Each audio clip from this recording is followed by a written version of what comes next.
Why is Ella McCay a perfect comedy for the holidays, and why should audiences experience it together on the big screen?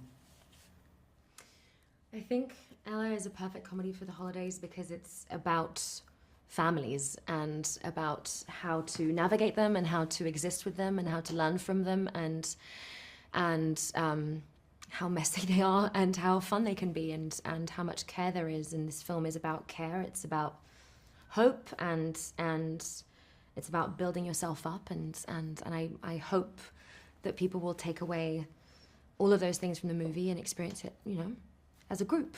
That's the goal.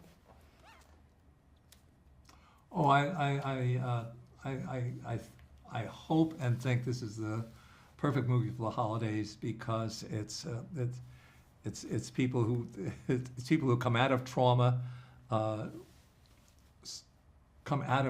and somehow triumph. Mm. James, can you describe your experience working with Emma? In what ways is she perfect for the role of Ella? Wow. Wow.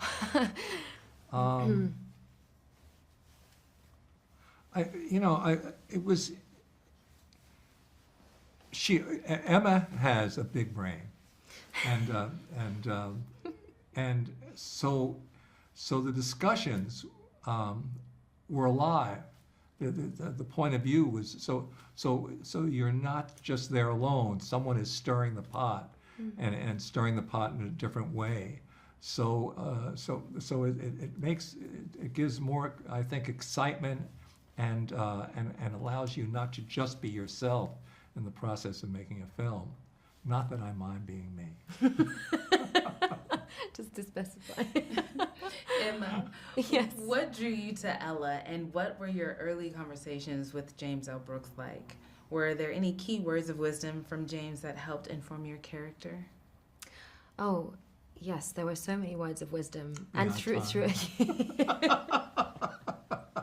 there were so many words of wisdom. There were, truly. I mean, and throughout, you know, I remember on the first day that I played Ella as 34-year-old Ella, Governor Ella, Jim sent me a note sort of to motivate me and remind me of, you know, where we were and what we were doing and to remember all of those, you know, imagine walking into a room with all of those years of thought and energy and work put into everything you're doing, and how does that make you feel and how does that make you stand and walk in there and do it and be her, you know. And I thought it was, and throughout the whole process, that's how you were with me and all of our discussions. And thank you for saying that earlier, but it's true, you know. We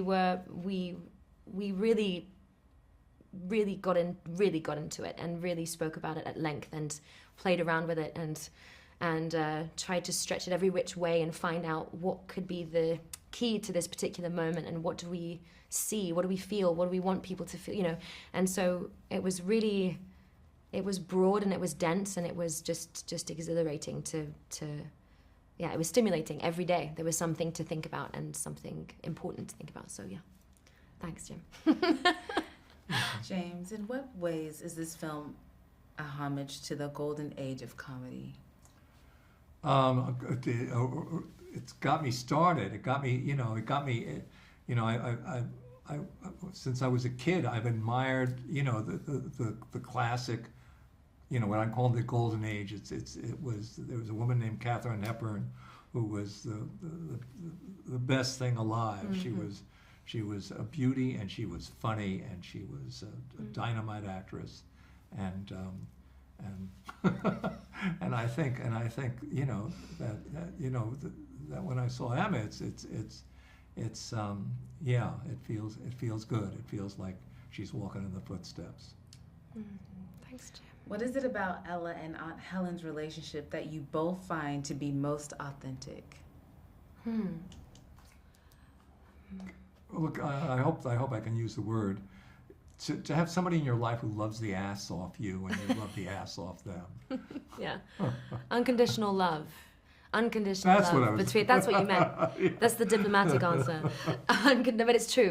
But you're right. And it's just to be nuts about someone and to care about them that deeply and not to count, you know, and just to love being in the same spaces them and tell them your stuff, you know, and to be able to hear theirs at any hour of the day.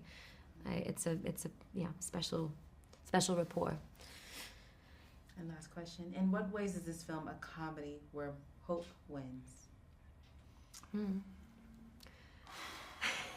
I think there's a struggle going on in almost every corner of the picture. Somebody's struggling for something, almost every place you look, and it's, you know, I don't know whether just the struggle to get what somehow you want out of being alive, you know, that maybe that's present in everybody all the time, and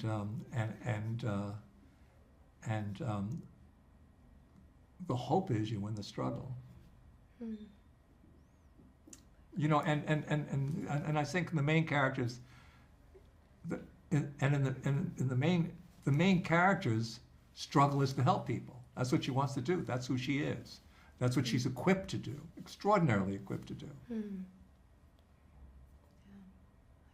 It's hard to follow that. I think that's exactly right. I think with all of the struggles and the trauma, you appreciate levity and you appreciate hope much more because it gives you something to bounce off of, you know, and it gives you perspective. And so I think you're right, there's a struggle for everything. There are different checkpoints throughout the film. There's an event of some kind happening and it doesn't stop.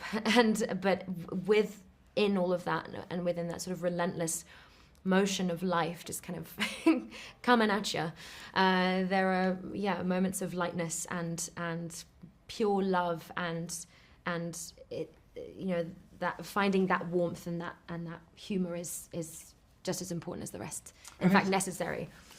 And as she's working her tail off to make her own life, you know, work, to make everybody else's life work better, which she's successful at. Making her own life is another story. Thank you both. Thank you. Thank you. Thank you so much. Let's go.